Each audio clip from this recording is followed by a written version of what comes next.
Hello my dear student, in previous lecture video we already completed practice set 51 by using the expansion formula a plus b a minus b formula, right?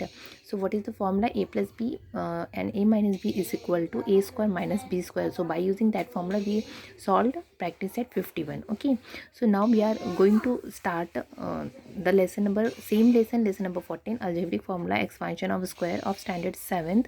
This one is the lecture 4 for new topic that is factorising algebraic expression. ठीक है, तो factorising algebraic expression पहले कहने के पहले तो first of all we should know what do mean by factorising. Factorise means क्या होता है? जैसे कि आपने लोअर क्लासेस में फैक्टर्स निकाले होंगे कोई भी नंबर के, जैसे कि सपोज 4 है तो 4 का फैक्टर्स क्या होता है? 2 इंटू 2 है ना. ये फैक्टर्स है. जैसे 9 का निकालो 3 इंटू 9, तो ये होता है सिंपल होल नंबर के हमने फैक्टर्स निकाले थे. बट ये तो सिंपल आपकी बात हुई फैक्टर्स के, लेकिन हमें इस टॉपिक में, इस स्टैंडर्ड 7th में हमें फैक्टराइज किसका करना है? अलजेब्रिक एक्सप्रेशन का फैक्टराइज करना है, मतलब एक्सप्रेशन के फैक्टराइज करना है. तो एक्सप्रेशंस क्या होता है ये तो मैंने ऑलरेडी आपको बता दिया था. जैसे कि mn ले लिया, ये एक्सप्रेशन हुआ. अगर मैंने इसी के साथ 7 लगा दिया तो ये एक्सप्रेशन हुआ. तो ये एक्सप्रेशन कैसा कहलाएगा? मोनोमियल है, क्योंकि इसमें टर्म्स है ना. एक्सप्रेशन कब होते हैं? जब उसमें टर्म्स होते हैं तो एक्सप्रेशन बन जाता है. ठीक है, तो ये मोनोमियल है तो क्योंकि सिंगल टर्म है ना. तो सिंगल टर्म का एक्सप्रेशन है, इसलिए इसको मोनोमियल बोलेंगे. ठीक है, तो इसको सबसे पहले क्या करना है? हमें सबसे पहले कोफिशिएंट का फैक्टराइज निकालना है. दिस इज कोफिशिएंट ऑफ 7 का कोई फैक्टर निकलता है? 7 खुद ही एक प्राइम नंबर है, तो मल्टीपल ऑफ 7 मतलब उसको 1 से ही मल्टीप्लाई करोगे तो सेम होता है. तो 7 और उसके बाद कोफिशिएंट का वेरिएबल्स का निकालना है. तो कैसे? m into n in multiplication form. इस टाइप के हमको फैक्टराइज करना है by keeping the multiply in between. ठीक है, तो सेम चीज़ यहाँ पे लिखा हुआ है. व्हेन फैक्टराइज ए मोनोमियल, कोई भी मोनोमियल टर्म को, एक्सप्रेशन को फैक्टराइज करना है तो first factorise the coefficient if possible and then factorise the part with variable. ठीक है, तो प्रैक्टिस सेट 52 देखते हैं. If you are going to solve the question then you can easily clear your concept. Okay students, तो चलो start करते हैं. Factorise the following expression and write them in the product form. Product form यानी multiply form में लिखना है expressions को. तो सबसे पहले कौन से टर्म है यहाँ पे?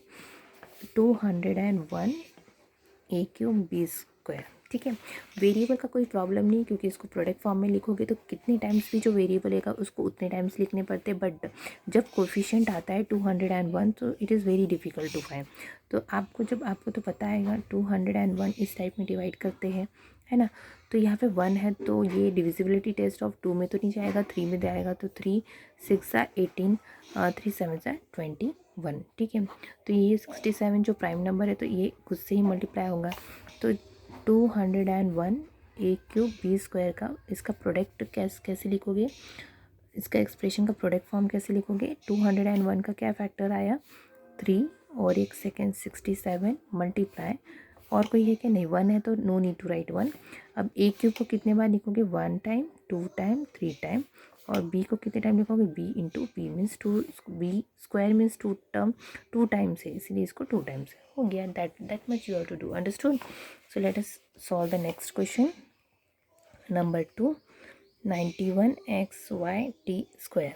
तो इसमें भी सबसे पहले 91 का फैक्टर्स निकालोगे. 91 किस में जाएगा? 7 1 ज़ा 7, 7 3 ज़ा 21. तो ये 13 भी प्राइम नंबर है तो ये खुद से ही जाएगा. तो 91xy स्क्वायर, 91 का क्या आएगा? कोफिशिएंट का 7 इंटू 13. x सिंगल है, y भी सिंगल है, t 2 टाइम्स है.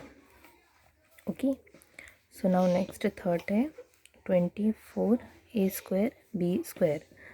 तो 24 ए स्क्वायर बी स्क्वायर, 24 का कैसे फैक्टर्स निकालोगे? 2 1 ज़ा 2 2 ज़ा 2 6 ज़ा 2 3 ज़ा 6. ओके, देन 3 1 ज़ा, तो कितने? 1 2 3 times 2, 2 into 2 into 2 into 3. 1 no need to write. So a how many times? 2 times and b 2 times. So these are the factors. Okay, so now last जो है वो क्या है? t r square s cube. तो T R square S cube. So ये कोई भी coefficient नहीं है, नंबर नहीं है, तो डायरेक्टली वेरिएबल्स है तो वेरिएबल्स मल्टीप्लाई करो. 2 इंटू आर कितने बार है? 2 टाइम्स है, और एस कितने टाइम्स है? 3 टाइम्स है.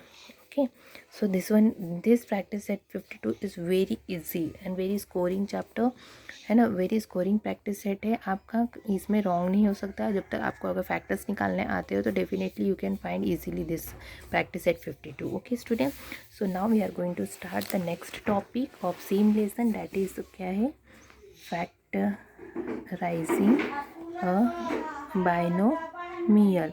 Factorising a binomial. अब हमने मोनोमियल फैक्टराइज किया था, बाइनोमियल यानी जिसके दो टर्म्स होते हैं. ठीक है, तो यहाँ पे कैसे लिखा है देखो, 4x and y are the factors of every term in the binomial. ठीक है, यहाँ पे देखो 4xy है ना, ये बाइनोमियल क्यों दिया है, क्योंकि ये एक वन टर्म है और ये सेकंड टर्म है, तो इसीलिए इसको बाइनोमियल टर्म बोला गया है.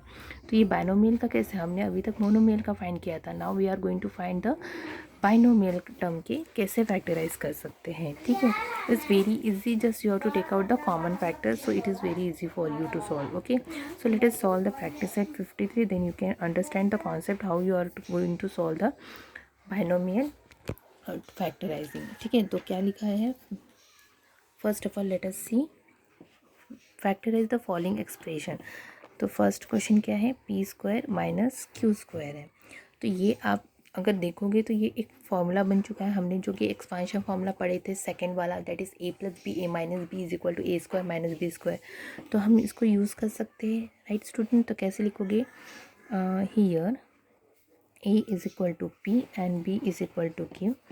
तो हमारा फॉर्मूला कहता है a plus b and a minus b is equal to a square minus b square. So put the value p plus q and p minus q is equal to p square minus q square. So हमें इसका formula, ये जो इसका factors निकालना था, तो therefore P square minus q square का factors क्या निकलेगा, p plus q and p minus Q. Okay student, have you understood. So next question क्या है, same 4x square minus 25y square है. ठीक है, तो इसमें भी क्या लिखना है हमें, हियर. ठीक है, तो सबसे पहले तो हमें ईयर के लिए, ईयर ना लिखते हुए यहाँ पे देखो, ये हमें परफेक्ट स्क्वायर बनाना है. ए स्क्वायर तो एक्स स्क्वायर तो कर सकते हैं, बट परफेक्ट स्क्वायर ऑफ 2, ये 4 जो है किसका स्क्वायर है, 2 का है ना, तो 2x होल स्क्वायर लिख सकते हैं. और ये 5 square y square means 5y whole square लिख सकते हैं. अब जाके ये फॉर्मूला बन जाएगा, तो a is equal to 2x and b is equal to 5x. तो हमें फॉर्मूला पता है a square minus b square is equal to a plus b and a minus b. तो a स्क्वायर मतलब क्या है, 2x square and b square means 5y square is equal to a की value 2x plus 5y and 2x minus 5y. तो ये जो equation है, या therefore that is 2x square मतलब 4x स्क्वायर और 5y square means 25y square is equal to 2x plus 5y and 2x minus 5y. This one is the right answer. Okay, have you understood? So now let us solve the next question, number 3, y square minus 4. Same चीज़ है, इसको भी वैसे ही solve करोगे. Here a is equal to y and b is equal to क्या लिखोगे, ये y स्क्वायर है, 4 स्क्वायर मीन्स 2 का स्क्वायर लिख लो, तो b इज इक्वल टू 2 है. So we know a square minus b square, तो क्या आएगा, a plus b and a minus b. a means y square, b means 2 square, that is y plus 2 and y minus 2. So this is the, or that is we can write the, what is the question, y square minus 4 is equal to y plus 2 and y minus 2. Okay student, have you understood how we are going to solve? Okay, now next one is what here, let us see the next question which is in the fraction form. Fourth question, p square minus 1/25. Okay, so now we are going to solve here. Same चीज़ है, पहले तो जो भी question दिया उसको आपको perfect square बनाना है. ठीक है, तो पी स्क्वायर तो परफेक्ट स्क्वायर है, 25 नहीं है, तो आप इसको ऐसे लिख सकते हो 1/5 का होल स्क्वायर परफेक्ट स्क्वायर है. तो a is equal to p and b is equal to 1/5. तो वी नो दिस फार्मूला, ये फार्मूला सेम यूज़ करो, तो क्या आएगा, p square minus 1/5 whole square is equal to p plus 1/5 and p minus 1/5.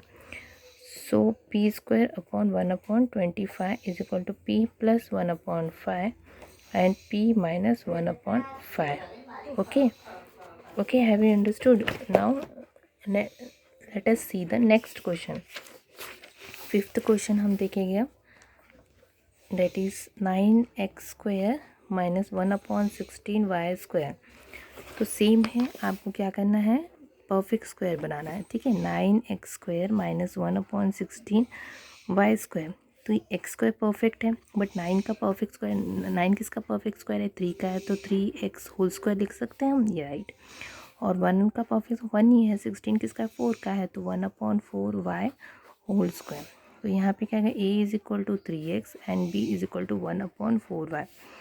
सो क्या आएगा, a² minus b² means a² क्या है, 3² minus 1/4y² is equal to a plus b means a plus b means 3x plus 1/4y and 3x minus 1/4y।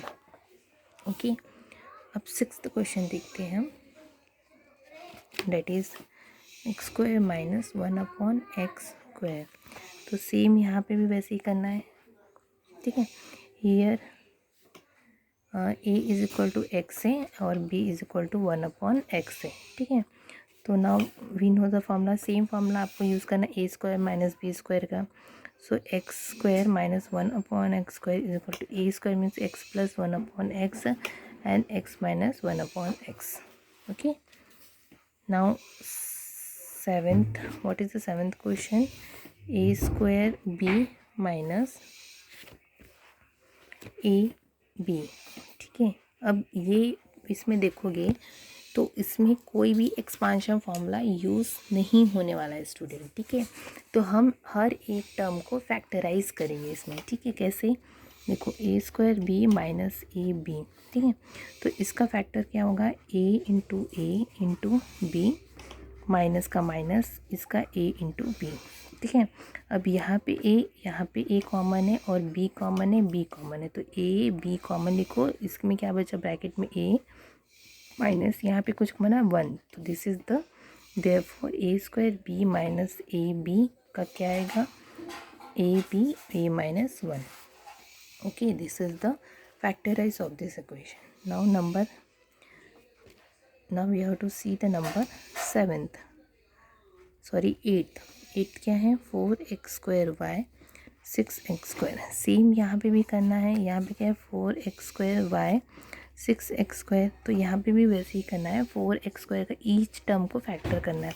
तो 4 का क्या आएगा 2 into 2, x का क्या आएगा x इंटू एक्स और y का y, माइनस 6 का क्या आएगा 2 इंटू 3 इंटू एक्स का x इंटू एक्स। अब कॉमन फैक्टर निकालो, यहाँ पे 2 एक 2 3 नो x, यहाँ पे x so which is common 2x into x² यहाँ पे क्या बचेगा 2 और y माइनस यहाँ पे 3 और x, ठीक है। सो मल्टी फैक्टराइज क्या होगा, 4x² y है, 6x² का 2x² in bracket 2y minus 3x। okay student, okay, so now 9th we are going to solve 9 question क्या है, 1/2 y माइनस 8z²। तो सेम वे इसको भी निकालना है, ये थोड़ा सा डिफरेंट है। जैसे कि देखो 1/2 y माइनस 8z² है, तो यहाँ पे देखो जैसे कि स्क्वायर वाले कोई भी टर्म आते हैं तो हम यहाँ पे y² है, ठीक है। स्क्वायर वाले तो जब भी स्क्वायर वाले आते हैं तो आपको समझ जाना चाहिए कि एक्सपांशन फार्मूला है a² माइनस b² का। तो ये तो परफेक्ट स्क्वायर नहीं है, ये भी नहीं है, तो इन दोनों को बनाना पड़ेगा, तो जाके ये परफेक्ट स्क्वायर मिलेगा किससे। तो हम क्या करेंगे, जैसे कि ये 8 जो है 2 से डिवाइड होता है ना, तो यहाँ पे क्या 8 डिवाइड बाय हाफ है, मीन्स 8 को अगर इसको मल्टीप्लाई फॉर्म में किया तो 2 तो 16 है, ठीक है।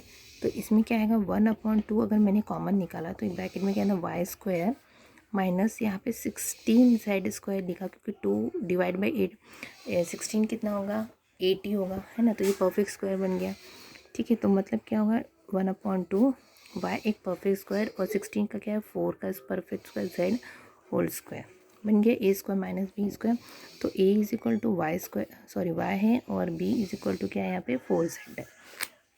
अब फॉर्मूला यूज़ करो, a² minus b² is equal to a plus b and a minus b. तो a² यहाँ पे क्या है y² minus 4z whole square means y plus 4z and y minus 4z।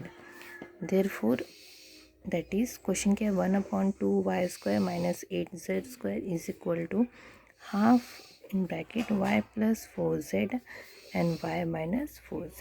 ये आपका फैक्टराइज है गिवन इक्वेशन का। नाउ लास्ट नंबर 10th है that is 2x² minus 8y²। okay, so let us solve 2x² minus 8y²।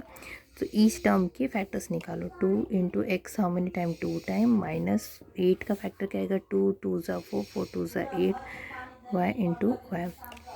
2 common आएगा यहाँ पे 2 common है तो ये x into x x square minus 4y²। तो ये है इसका फैक्टर 2x² minus 8y² का।